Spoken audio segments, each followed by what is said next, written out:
Hello mga idol!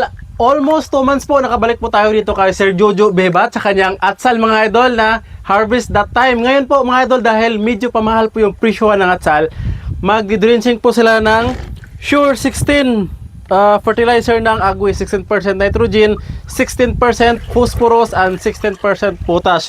So dito sa timpla ni Sir Jojo is 7 kilos ng Sure 16 ang kanyang na-mix dito sa 200 liters na tubig. Yan, drenching dahil ilang ano na Jo, ilang araw na walang ulan? Mag 2 weeks na walang ulan, sir. 2 weeks na. O mag 2 weeks na. Kasi po kung mag-abono po dito mga idol is medyo alanganin talaga no pag granule no. Wala Mas maganda dito instead na tubig ang idilig, may abono, sir. may abono. So alamin po natin na lang fertilization guide with Sir Jojo later mga idol sa Atsal farming or bell pepper farming. At yan po mga idol, before po kung nag-drenching po kami ng abono na mix sa tubig is gumagamit po kaming knapsack sprayer po dito sa kanila. Hindi mo na kailangan ng knapsack sprayer dahil container na po ang kanila ginagamit. Kumbaga DIY po ito siya. Diyan na po nilalagay instead of sprayer. And pwede mahiram to Jo. Instead of hose, interior lang ng ng motor, ng bike ito. And then mayroong tali dito mga idol kung saan mayroon po ditong julin, yung bilog. Para mag-lock dito mga idol, hindi po didiretso yung tubig sa ikaw pa rin may control, pero may hinihila silang ganito. Pag hinila mo ng ganito, tatagos yung tubig dito palabas dahil tutulak na yung julin, parang may point sa dito, gaganyan. Tutulak na yung julin pataas, kaya tatagas po yung tubig with fertilizer dito na Sure 16. So at least mas magaan, hindi mo na kailangan ng baterya at saka wala hindi ka na magano ng battery. Ayan. Minsan kasi kung knapsack sprayer nagabara sa Jo, no? Libara sa, sir. Alanganin siya. Mas matagal yung proseso, sir. Ito maganda. Mas mabilis ito, sir. Ayan, mas mabilis mga idol. At ito na po mga idol, yan, kasama na po natin dahil natapos na mag-drenching Sir Jojo. Tatanungin po natin at saka alamin po natin dahil almost 2 months na nung nag-harvest na nagbisita po tayo dito pero still standing pa rin yung atsal ni Sir Jojo at saka alamin natin, Sir Jojo, ano ba yung next mong mga diskarte sa pagpapalago ng atsal even naka-harvest na, mag 2 months na nag-start ka nag-harvest para siya marami pa ring bunga na na-maintain mo? Sa atin, sir, steady lang yung pagbigay natin ng fertilizer, sir, at saka yung mga karapat-dapat na mga gamot na kailangan niya, sir, para mapalago natin. Pero itong atsal namin, sir, nagkulot yung mga dahon niya, sir, kasi nasubrahan ng isang gamot na fungicide na sobrahan sa, sir, sobrahan sa timplada. Saka nagkaganito yung kanya, sir, oh. Dinoble? Niya. Oh, nadubli-dubli niya na parang pag-spray yung maintainer ko, sir. Na-toxic siya, na-toxic. Toxic. Oo. Ito po is nagkulot lang po siya pero sa recover din naman yan. Oh, kaya i-recover, sir. Kaya steady yung pag-drenching natin, sir. Every 5 days drenching naman, sir, para mapalaki niya yung mga bunga niya na maliliit, sir. Oh. Every 5 days ang drenching mo. Oh, sir. So hindi ka na naglalagay ng granular na abono? Hindi pa sa ngayon, sir, kasi wala pang ulan, sir. Pero pag nagulan, magbigay tayo ng cancer, isang bagsak. pero tuloy pa rin yung drenching mo? Tuloy-tuloy pa na, sir. Every 5 days pa rin, sir. Ang drenching? Drenching. Hindi mo wag putulin kasi pag pinutol mo, sir, yung mga maliliit na bunga, sir, ganitong mukha niya, sir. Liliit. Ito, sir, mga 2 weeks at 2 weeks na walang drenching, sir. Grabe, no? So, dahil 2 weeks po siya na walang drenching? Oo. Bakit na walang drenching sa 2 weeks? Yung kasamahan ko kasi, sir, busy din siya, sir, kasi ako busy din, sir. Kaya itong resulta niya, sir. Ito, tingnan niyo po mga idol dito. Ganito, pag 2 weeks na walang drenching, maliit. Maliliit na, sir. So, medyo tagilid sa nutrients. Pakainin, sir. Drenching every 5 days para ma-recover itong maliliit, sir. At saka itong mga bulaklak niya, sir. Mapalago niya, sir. Ito nga, parang na-abort niya yung bulaklak niya, no? Ito, parang itim. So, ngayon po mga idol, nakailang drenching ka na? Isa pa lang, sir. Ngayon pa lang? Ito naman, sir. Kasi ngayon po mga idol is kakatapusan din nila mag-drenching ng Sure 16 ng Agwe. Yan, yun yung pang-recover dito. Oo, sir. At saka, maliban sa drenching, Sir Jojo, ano pa ang ginagawa nyo dito? Maggamit tayo ng cancer ng Primo Booster, sir. Yung foliar fertilizer. Every 5 days din yung application natin, sir.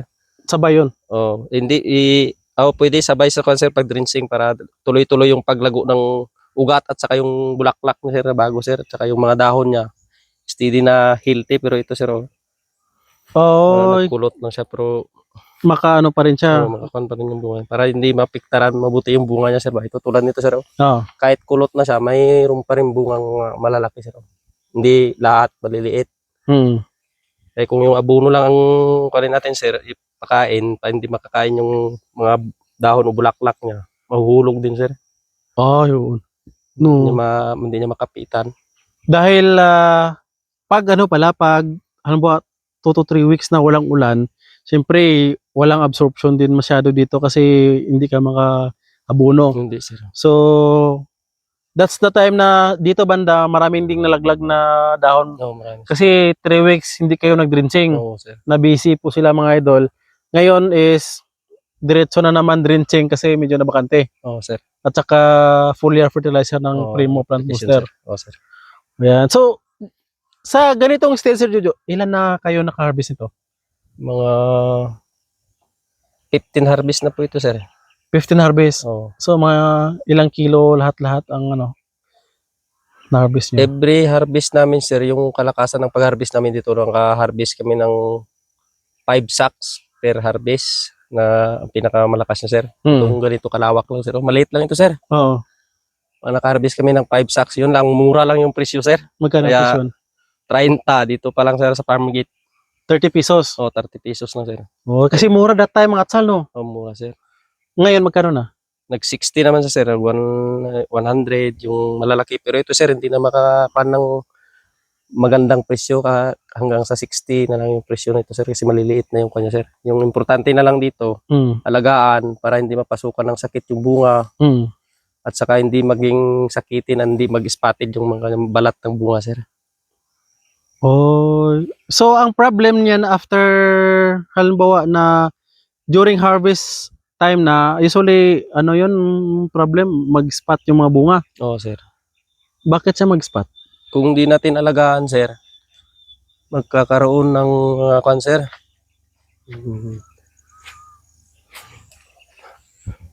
Ito, sir. Hanap tayo mga idol para makita nyo yung spot. Oh, ito, sir. Ito. Sira na yan, sir. Ito. Parang man to, pakita natin. Boss. Parang ang fruit fly? No, fruit fly, tsaka blight na rin yan, sir. Hinuli ng pan.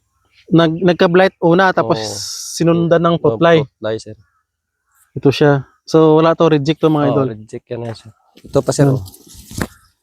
Mahuhulog din siya, sir, pag hindi natin inalagaan ng mabuti. Anong nito, fruit fly din? Fruit fly. Blight na rin yan, sir. Blight, tapos sundan din ng fruit fly. Pag hindi inalagaan mga idol, kahit mura yung presyo, ang magiging problem ito ang sabi ni Sir Jojo, susundan sa ng mga insekto. So, dahil hindi ka nag-spraying, hindi maganda ang fertilizer application mo, once sa sinundan ng mga insekto, tuloy-tuloy na yan masira ang the rest ng mga bunga. Sir.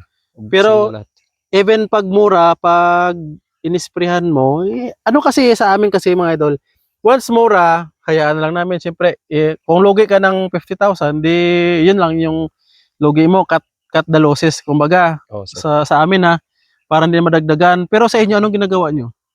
Spray lang, sir, pero hindi na tulad ng yung, kung mahal, sir, mas maganda kung mahal, kay mabigyan mo siya ng magagandang mga fertilizer at saka yung mga pang pesticide at saka yung fungicide. Kasi kung mura, sir, hindi mo yan ma-afford, sir, kasi sa isang sako, ilan lang yung mabenta mo, saka yung isang litro ng mga foliar o ano man dyan, mas mahal siya, kaya hindi mo ma-afford yung bilihin mo, kay yung harvest mo, kulang pa yung benta mo sa ibili mo ng mga gagamitin ng mga fertilizer, sir. So kaya medyo na lang, sustain na lang, pang sir, konti-konti. Para hindi lang masyado mapasukan yung cancer ba, yung mga piste. Spray na lang yung mga kuan na lang, sir. Murahin na lang ng mga gamot. Yung mga ano lang, budget meal, kumbaga. Budget nila lang, sir. Pero, tuloy-tuloy. Tuloy-tuloy, sir. Yun lang, medyo na-busy kasi sila kaya 3 weeks na walang drenching. So, ilan ang ano nyo? Ang na-income na dito? Kasi tinamaan ka ng murang presyo eh. Ito sa concern, hindi pa kami, kung isipin lang, mga sa 20 sacks na harvest dito, mga more than 25,000 pa lang nakuha namin dito, sir, kasi mura. Gross income. Gross income, sir. Tapos ang kapital nyo? Mga 10 to 15,000 man lang ito, sir. Kasi sarili man namin lahat, sir. Ano ba, ilang lata po ito siya? Isang lata ito, sir. Mga 3,000 puno o 2,500? O mga mahigit 3,000 ito, sir. So, mga nasa mahigit 3,000 po na punuan, mga idol. Nakaharvest na sila ng 20 sako. 20 sacks. 25,000 ang gross income. Gross income, Capital 10 to 15,000. Opo, sir. May kita na mga 10,000. Mga 10,000, sir. Pero ano pa lang yun, kumbaga libor pa lang ninyo yun. Libor pa lang, sir. Yung totoong income talaga wala pa. Wala pa, sir. Uy, kanding. Magpakatay siguro yan. Ay, ka. Wala ka. May nakaano siya, nakawala or pauwi na. Pauwi na, no? Sige. May saging daw doon, mga idol. Tapos, kung tuloy-tuloy na gumanda yung presyo, Sergio, ano ba, 60 ngayon, mag 100 or more, mas maganda income. Mas maganda, sir. Ito naman, sir, tuloy-tuloy naman yung pagbigay natin ng magagandang gamot kasi nagmahal naman, sir, nakadeliver kami ng 60. May natira pa man ng mga budget, sir. Ibili naman natin ng mga gamot, sir. Para, pang-sustain dito. Pang-sustain, para makarecover siya ng maayos, sir. Marami pa namang bunga, sir. Tsaka bulaklak, ang daming bulaklak. Bulaklak, sir. Parang na-stress lang siya sa init, no? Na-stress lang ito, sir. Pero kung every 5 days madrinsing, do you think makaka-recover siya? Makarecover ito, sir. At saka pagdating ng ulan, builo-builo naman ito, sir. Kasi nabigyan na natin ng fertilizer at saka nabigyan natin ng Primo Plant Booster yung para sa dahon. Tuloy-tuloy na yung sir, paglago ng bulak at saka itong mga dahon, sir, mag-iiba ito, sir, pag naulanan. Kasi may may pang-sustain na siya sa ugat niya at saka sa dito sa mga dahon at saka bulaklak, sir. Yun yung sa ngayon, even kasi mga idol, ito ang kagandahan sa foliar fertilizer. Even walang ulan, ready na siyang i-consume ng tanim, no? Pwede, sir. Halimbawa ngayon, mag-spray ka, mag-consume ng tanim. So, mag-greening effect, maganda yung bulaklak, ang bunga, almost same pa rin siya. Pero, if with granular fertilizer, much better din. Sir. Pero habang wala kang granular fertilizer na na-apply, foliar fertilizer, enough na yun siya muna, pang sustain lang na sir. Hindi siya ma-stress, no? Sir. Pero pag umulan na, doon na. Doon na, sir. Magbibigay naman tayo ng isang bagsak ng fertilizer, sir, para tuloy-tuloy din yung paglago ng kanyang mga sir, ugat sa lupa. Sa lupa. Halimbawa kung halimbawa maganda na yung panahon, 3 days init, tapos uulan, 3 days init, uulan. Yung maganda na yung balik yung magandang panahon na hindi long range yung kumbaga yung init, hindi pang mahaba ang panahon. Every ilang araw ka naglalagay ng granular fertilizer sa punuan? Every 14 days, sir. Iba lang yung every 5 days. Drenching lang yun, sir. Kasi even 14 days para tuloy-tuloy yung paglago niya, sir. Hindi siya mai-stress, sir, ba? Tulad nito, sir. Pag naulanan ito, maganda ito, sir. Malalaki sana ito. Mabilis maglaki kasi ang nakapakuha lang nito, kahit walang ulan, meron siyang binigyan natin ng mga foliar, yung Primo Plant Booster. Kaya hindi siya masyadong na-stress yung bunga niya. May mga magaganda man, sir. Pero mahina lang sa maglaki, sir. Dahil kulang sa tubig. Kulang sa tubig. Hindi siya na makakuha masyado ng tubig, sir. Pero maintain yun. Kahit uulan, halimbawa kung schedule mo sa 5 days ng abono na drenching, ka pa rin, drenching ka pa rin. Tuloy-tuloy rin, sir. Tapos every 14 to 15 days ang granular. Sir. Sa foliar fertilizer na Primo Plant Booster, ilang naman? 5 days pa rin, sir. Sabay sa drenching? Hindi. Hindi, sir. I-interval mo din siya, sir. Kaya kung magamit ka ng ibang para hindi din maiba yung ng gulay, iba naman yung gamitin para hindi makuan yung Para kumbaga o, alternate sila. alternate sir, yung Ayun. pag-application. Yun lang yung maganda dito mga idol. So, hopefully na gaganda pa yung presyo. Oo sir. Pinakamataas mong jackpot sa presyon sa Atsal. Nung Magkano? sir, nakaranas kami ng 210. Pero matagal-tagal na yun sir. Magkano kinita mo doon? Malaki-laki yun sir kasi sa isang dalawa o tatlong sako bawi na yung kapital namin sir. Sa ganun pa lang? Oo sir. Sa tatlong sako nakabenta kami ng more than 25,000. Tatlong sako lang na tatlong sako, sir. Atsal? Oh. Ay, mahigit 35 pala sir kasi yung isang sako is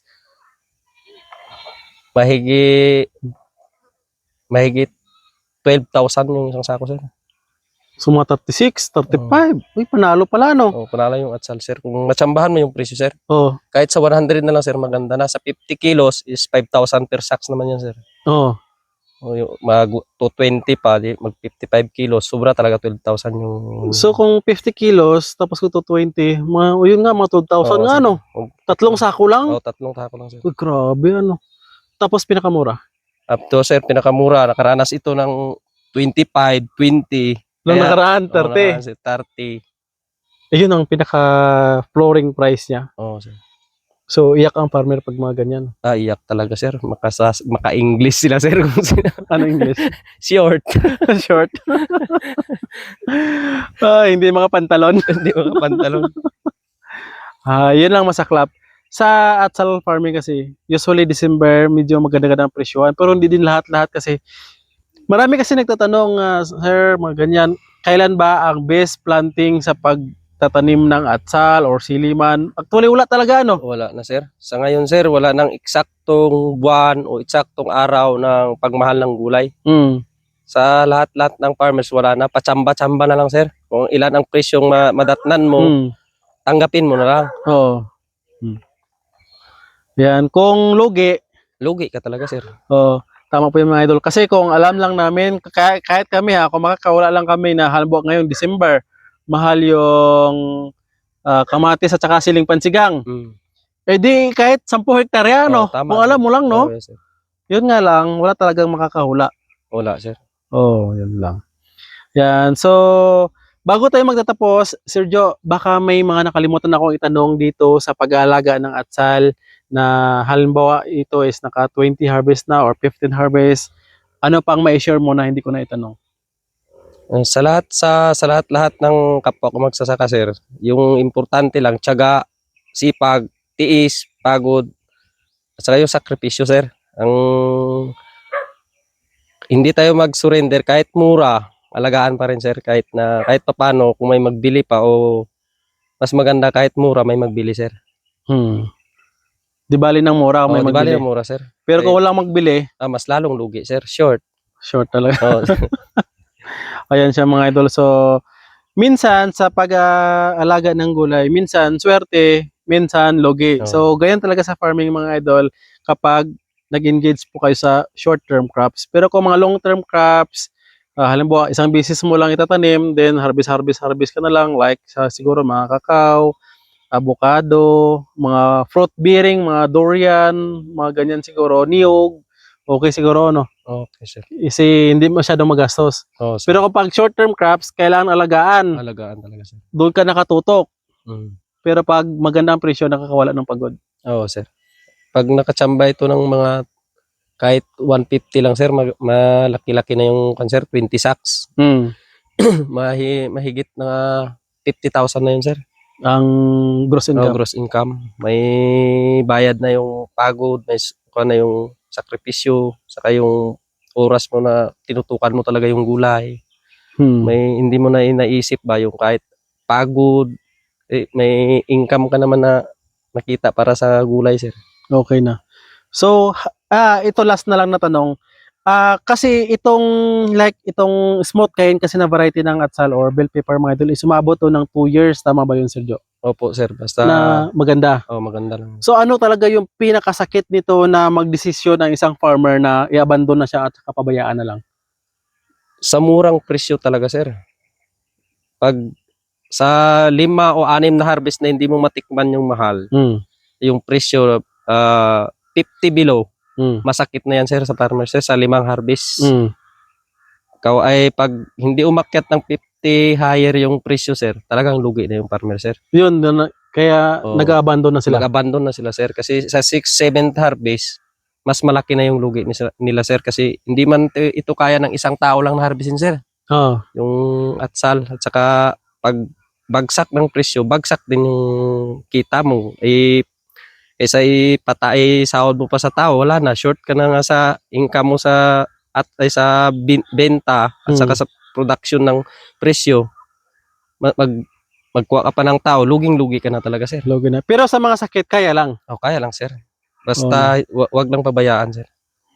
Ayun, sa mga idol. So, sana po mga idol, marami po kayong natutunan sa ating video. Sa mga hindi nakapanood ng first episode ng ating video kung saan tinalakay po natin yung mga solusyon, mga dahilan sa pagkulot ng mga bell pepper, please, panoorin nyo po mga idol. Ilalagay ko po yung link sa description below para mapanood nyo po ang interview natin with Sir Jojo Bibat. Yan, maraming salamat po mga idol.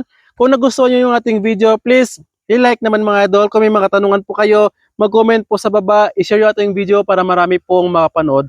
Mula yan dito sa Kalibuhan, Palimbang, Sultan Kudarat, kasama natin si Sir Jojo Bibat. Happy farming mga idol! Bye-bye!